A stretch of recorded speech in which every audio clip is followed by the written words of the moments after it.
मान लेते हैं शेर है जी सर। और उसने आप पे अटैक कर दिया और आपके पास एक ही विकल्प है अपनी जान बचाने का कि आप शेर को मार दें। आप शेर को मारेंगे या नहीं मारेंगे? क्या क्या व्यवसाय बिरला ग्रुप के हैं अभी वर्तमान में, आप मुझे बता सकते हैं? बिरला समूह किन किन व्यवसायों से संबंधित है? आपके पास क्या ऐसी खूबियां हैं जो आपको दूसरों से अलग करती है और हमें प्रभावित करती है कि हम आपका चयन करें?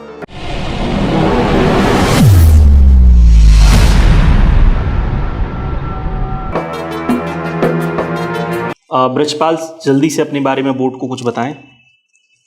सर मेरा नाम ब्रजपाल चौहान है। मैं निमाड़ क्षेत्र के खरगोन जिले से हूँ। मैंने अपनी स्कूली शिक्षा सरस्वती विद्या मंदिर खरगोन से की है और मैंने अपना ग्रेजुएशन जबलपुर जवाहरलाल नेहरू कृषि विश्वविद्यालय से किया है। बीएससी फॉरेस्ट्री किया है वानिकी विभाग से। अच्छा, ठीक है। आप फॉरेस्ट सर्विस में क्यों जाना चाहते हैं? कैसे आपका ये रुझान जागृत हुआ? सर एक्चुअल में मैंने बीएससी फॉरेस्ट्री किया है सर, तब से ही मैंने कोर्स से इसके बारे में जानकारी प्राप्त की सर, और तब से ही मुझे लगा हुआ।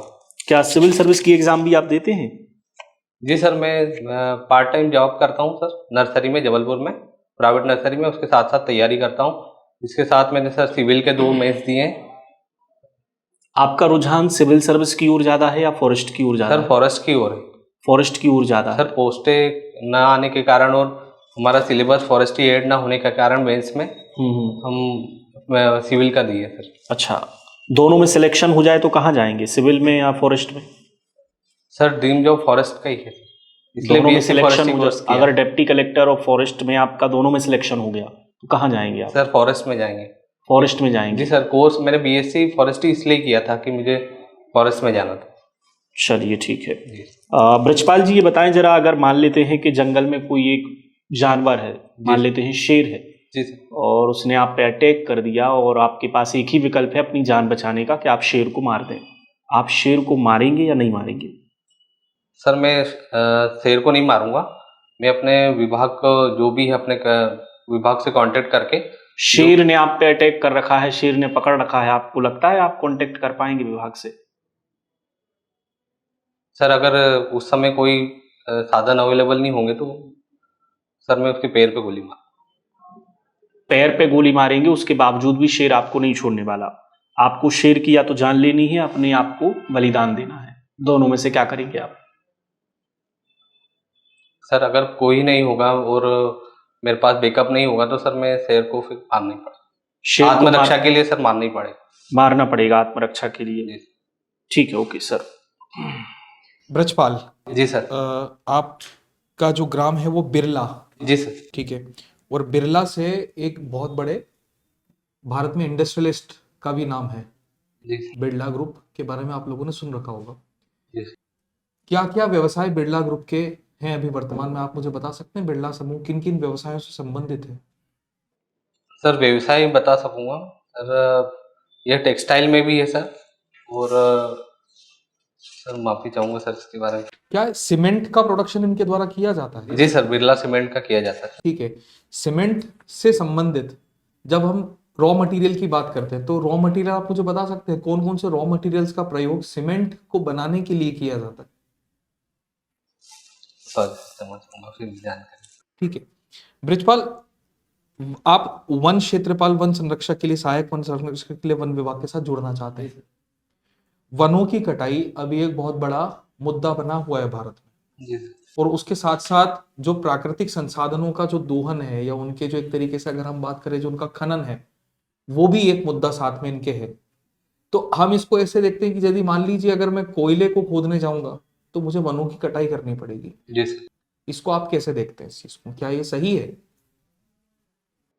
सर अगर विकास विकास सर ज़्यादा महत्व रखता है, लेकिन फॉरेस्ट डिपार्टमेंट उसके संदर्भ में सर कैंपा प्लांटेशन करता है, जहाँ पे जैसे खदानें वगैरह हैं, तो अगर वहाँ पे मतलब देश के विकास से जुड़ा है तो उसके अपोज में सर और कहीं क्षेत्र में कैंपा फॉरेस्ट के अंतर के माध्यम से सर प्लांटेशन किया जाता है। ठीक है, यहाँ किस क्षेत्र में किया जा रहा है इस तकनीक के जरिए प्लांटेशन अभी वर्तमान में सर्वाधिक? कैंपल plantation sir Tikamgarh Orchha side किया जाता है। ठीक है, भारत का सर्वाधिक वन आच्छादित राज्य कौन सा? वन आच्छादित राज्य सर मिजोरम है सर, परसेंटेज वाइज, और एरिया वाइज एरिया वाइज है मध्य प्रदेश। मध्य प्रदेश है। ठीक है, कोई 3 कारण बताइए कि मध्य प्रदेश के अंदर वनों का जो आच्छादन है वो अधिकता में पाया जाता है। सर पहला कारण तो जनजाति क्षेत्र है, और सर भौगोलिक स्थिति ऐसी है कि पहाड़ी क्षेत्र, मतलब 3 प्रकार का क्लाइमेट पाया जाता है फिर यहाँ पे, मतलब वनों के हिसाब से tropical forest, tropical dry deciduous forest और ट्रॉपिकल मॉइस्ट फॉरेस्ट। तो सर मॉइस्ट फॉरेस्ट भारत के मध्य प्रदेश के दक्षिण पूर्वी क्षेत्र में सर है, जहाँ पे बारिश अधिक होती है सर। इस कारण से वहाँ पे बंगाल की खाड़ी और यहाँ से सर दक्षिण पश्चिम मानसून दोनों से बारिश होती है, इसलिए फॉरेस्ट ज़्यादा है सर वहाँ। ठीक है ब्रिजपाल। ब्रिजपाल कैसे हैं आप? जी सर। अच्छा, मुझे आपकी क्या ऐसी खूबियां हैं जो आपको है ना दूसरों से अलग बनाती हैं? आपके पास क्या ऐसी खूबियां हैं जो आपको दूसरों से अलग करती है और हमें प्रभावित करती है कि हम आपका चयन करें? सर मेरा फॉरेस्ट से शुरू से लगाव था सर, उसके बाद इसलिए मैंने बीएससी फॉरेस्ट्री किया है। ब्रिजपाल जी, सॉरी टू स्टॉप यू, आपने मेरा सवाल समझा? ब्रिजपाल जी के पास क्या खूबियां हैं जो उन्हें दूसरों से अलग करती हैं और जो हमें प्रभावित करे कि हम आपका चयन कर लें? सर मैं समाज में जनजाति क्षेत्रों से अच्छे से जुड़ा हूँ, मतलब मैं खुद जनजाति से आता हूँ, तो जनजाति क्षेत्रों की समस्याओं के बारे में अच्छे से जानता हूँ। तो वन क्षेत्र में जो भी समस्याएं हैं तो उनको अच्छे से टैकल कर सकता हूँ सर। ओनली वो एक ही खूबी है आपके पास? तो सर नेतृत्व क्षमता की है। कॉलेज में सर मैंने एनसीसी किया है और नेतृत्व क्षमता और अनुशासन का गुण सीखा है। ये वर्क एथिक्स क्या होता है? कहते हैं कि यार लोग, आपके पास वर्क एथिक्स होना चाहिए सबसे पहला मेन, ये क्या होता है आपके हिसाब से?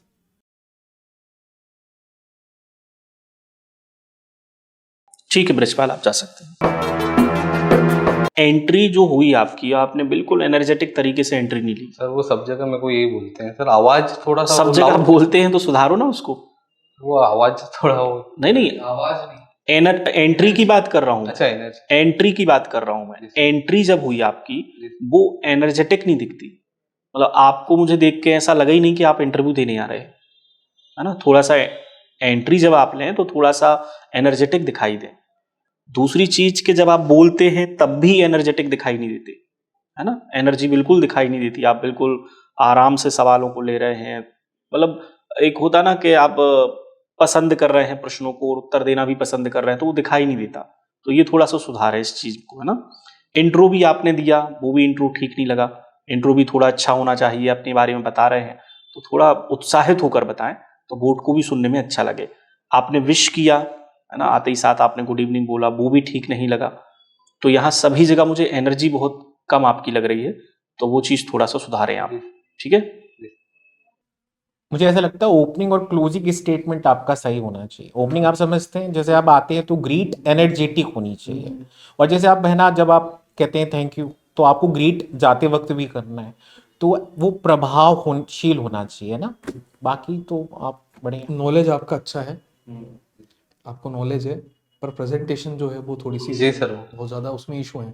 आप डरो मत, आप एक इंटरव्यू के लिए जा रहे हैं और आप बहुत बड़े स्तर पे जा रहे हैं, जी। तो लोक सेवा विभाग ऐसी जगह पर बहुत ज़्यादा आपको जज करेगा। तो आप में थोड़ी सी एनर्जी की नहीं, हाँ मैं एक अच्छी जगह आया हूँ और अच्छे लेवल पे अपने आप को प्रेजेंट करने आया हूँ, क्योंकि नॉलेज होना ये अच्छी बात होती है, मतलब जी। ठीक है। तो थोड़ा सा प्रेजेंटेशन को एक बार, सर आवाज ठीक है कि आवाज में थोड़ा सा आवाज ठीक है आपकी, आलसपन जो आ रहा है ना वो थोड़ा सा गलत आ रहा है।